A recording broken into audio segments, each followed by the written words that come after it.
I knew the stone before I knew its name. Some jewels shine like they're proud of the hand that wears them.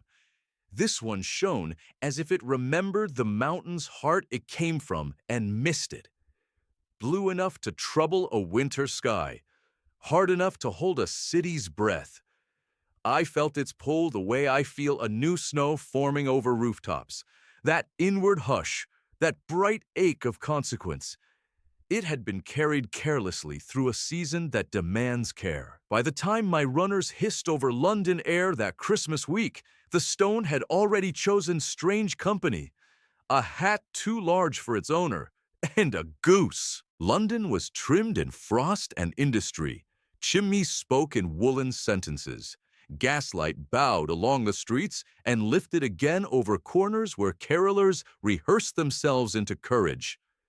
We were drifting the long lane of roofs when the night offered me a small, lively commotion near Tottenham Court Road. A scuffle, a shout, a hat burst from the grip of its owner, and a goose fallen like a truce no one had agreed to. A kindly fellow in a commissionaire's coat, Peterson, a man who knows what to do with other people's trouble, gathered the bird and the battered hat and looked after the retreating back of the man who had lost both. The man's name would later be learned, Henry Baker. But the true names in any mystery often belong to objects first. I do not meddle in everything that sparkles. I would be insufferable if I did. But Christmas is my jurisdiction, and mischief had borrowed a jewel to learn an old lesson. I followed the line of the hat and the bird through a night of bakers' windows and breath-bent hoops of children, past a woman unloading oranges into a pyramid that could topple a mood, and toward Baker Street, where the air itself narrows as if listening. In an upper room of that precise address, a man of uncommon attention trimmed his pipe to fit the problem of the hour. Beside him sat his chronicler, whose steady heart keeps pace with quick minds the way a good drum keeps a parade from wandering. They had been discussing a hat, as men will when a puzzle has attached itself to felt. The brim argued about its owner's intelligence and his station. The sweatband confessed more than the wearer would have liked.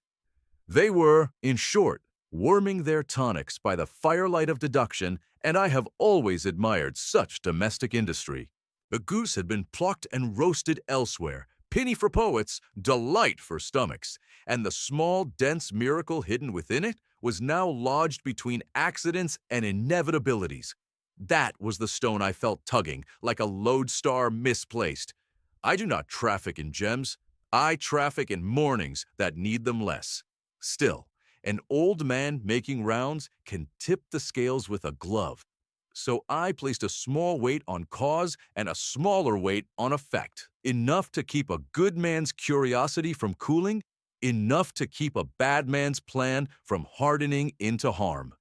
Morning tilted toward that room as Peterson arrived to tell his story and lay the goose upon the table. There is a point at which many tales veer. Either the world grows bored with its own complications, or someone opens a door.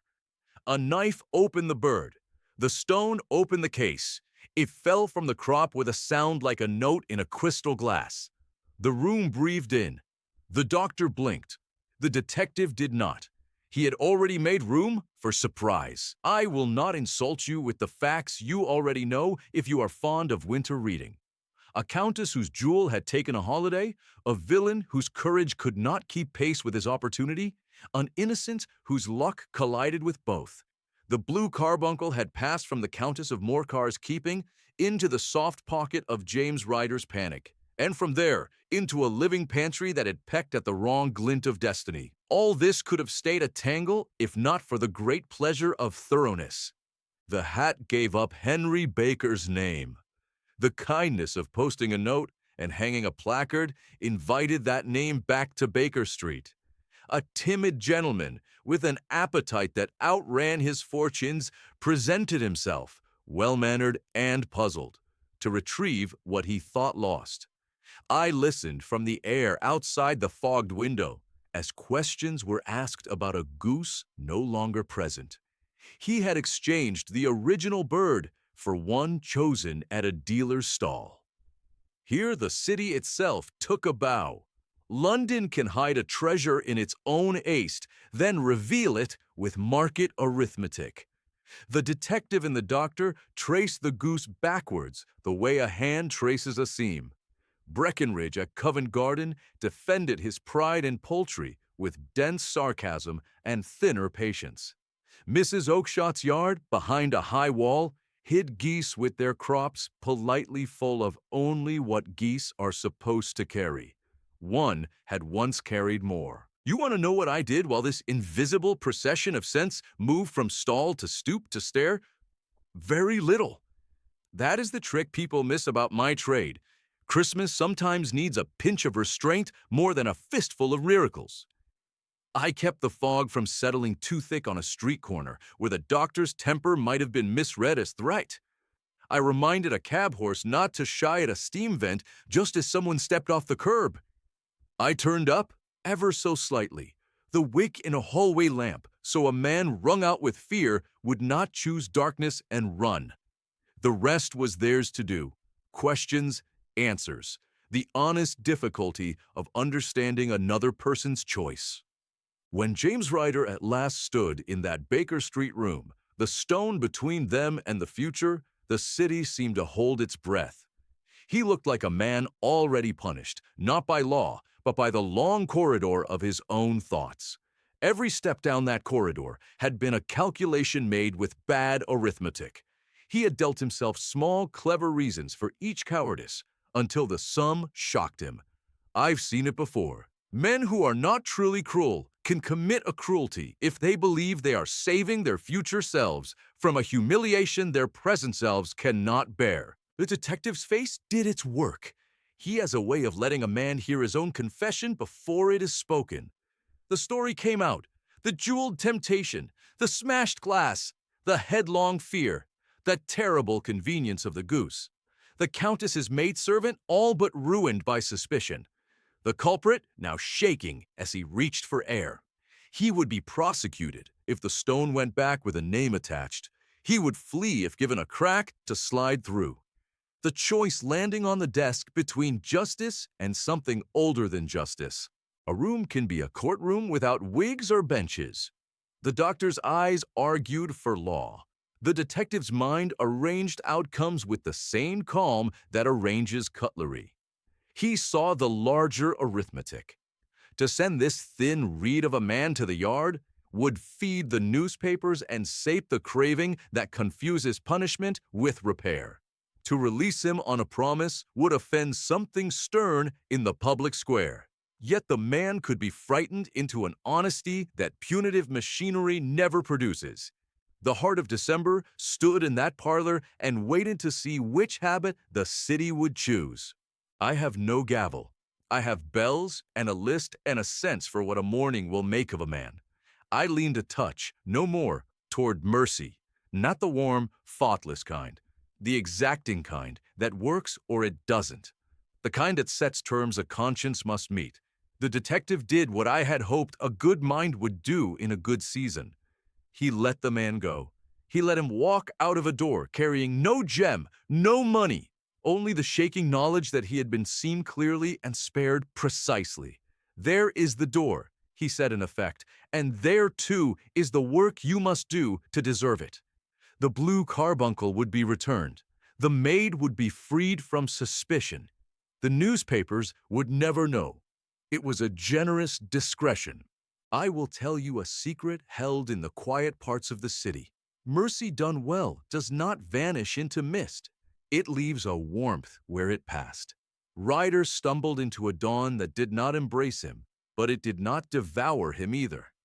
He went home a different sort of frightened, afraid of himself in a useful way, afraid of the look in his own eye when he had held the stone and imagined a different life earned by theft. He faced, in small nocturnal pieces over the next years, the harder work of becoming the kind of man who would not accept that bargain again. I see the books people keep for themselves. His improved, slowly, stubbornly, imperfectly. That was enough. The Countess wore her jewel another season, none the wiser about the goose that once beat slow wings over a backyard and solved the scandal by appetite. Henry Baker returned to ordinary routines, his hat still too large for him, his decency larger. Mrs. Oakshott told the story of her geese at least 50 times that winter and was believed 30 of those, which is a good ratio for stories about miracles. Breckenridge improved nothing but his jokes and prospered anyway. And in the room on Baker Street, the detective and the doctor held the calm after-storm that accompanies a right choice. Tea was poured. The fire came forward. The stone lay on the table a moment longer, then vanished into an envelope marked for the proper hands. I took my leave of that lane of lamps and moved along a city learning other lessons that night. I saw a boy, sharp with hunger, slip a loaf into his coat, then stop, then slide it back onto the shelf, because the baker's wife was humming and he did not want to interrupt. I saw a woman forgive a debt in the doorway and call it a Christmas trifle, though I know it was half a week's margin. I saw a policeman bend a rule so a man could keep his promise to appear at a table with his daughter. Every act leaves a trace. A stern city becomes less stern by ounces. That is how it works when we let it. You do not need me to tell you what the blue carbuncle looked like on the Countess's neck. You can imagine it. It looked like wealth explaining itself. But I will tell you what it looked like in the crop of a goose and in the palm of a thief and in the light of a detective's eye. In the goose, it looked like mischief discovered by innocence. In the thief's hand, it looked like a mirror that refuses to flatter. In the detective's eye, it looked like a fact that would not decide the story by itself. Objects never do. People do. Shall I confess a small indulgence? After the case had sorted itself into right boxes, I left something at Baker Street not recorded in any memoir. A goose of my own, plump and ordinary, delivered to the landlady with the card of an anonymous admirer of competent apprehensions. Christmas dinner should not be entirely theoretical. The doctor carved. The detective pretended indifference and ate well. They toasted no one in particular and meant everyone who tries. When I passed again much later, the street had gone to sleep wearing that expression old cities adopt when they decide to be kind for a few hours. Snow sifted into the grit as if correcting a spelling. The bell of St. Pancras scolded once and relented. The window of the upper room dimmed to a thought. The case had ended, not with handcuffs, but with an argument in favor of a different sort of justice. I approve of that argument when the season is right and the soul in question can hear it. Here is what the night taught, embellished by no holly. Sometimes the truest keeping of Christmas is a calculated leniency, not a shrug, not a blind eye, not the laziness that lets harm go unchallenged. A clear view of harm and a choice to break a chain instead of tightening it. The law is a necessary winter, but even winter makes room for hearths. If a bright thing finds its way into the wrong pocket near your life, someone's harsh word, a small betrayal, a fear that makes you mean, consider whether you can return it to its rightful owner without turning yourself into a judge. Consider whether the lesson will hold better as gratitude than as punishment. When you cannot, do what must be done. When you can, do what makes a better morning possible. I have more roofs to greet and more lists to shorten by kindness. The reindeer tossed their heads and pretended they had never been interested in goose, which is a lie we tell politely to one another. The sleigh took the long curve east. London lay behind us, rearranging its breath for a new day. Somewhere a stolen jewel sat where it belonged. Somewhere a frightened man tried being braver in smaller ways. Somewhere a doctor sharpened a pen. Somewhere a detective let his mind rest by listening to a violin persuade the room that order is not the enemy of wonder. Merry Christmas. Keep what must be kept. Return what does not belong to you. And when a case presents you with a gleam and a choice, remember that even stones look best by candlelight, and that sometimes the gift the season asks of you is not brilliance, but mercy carefully applied.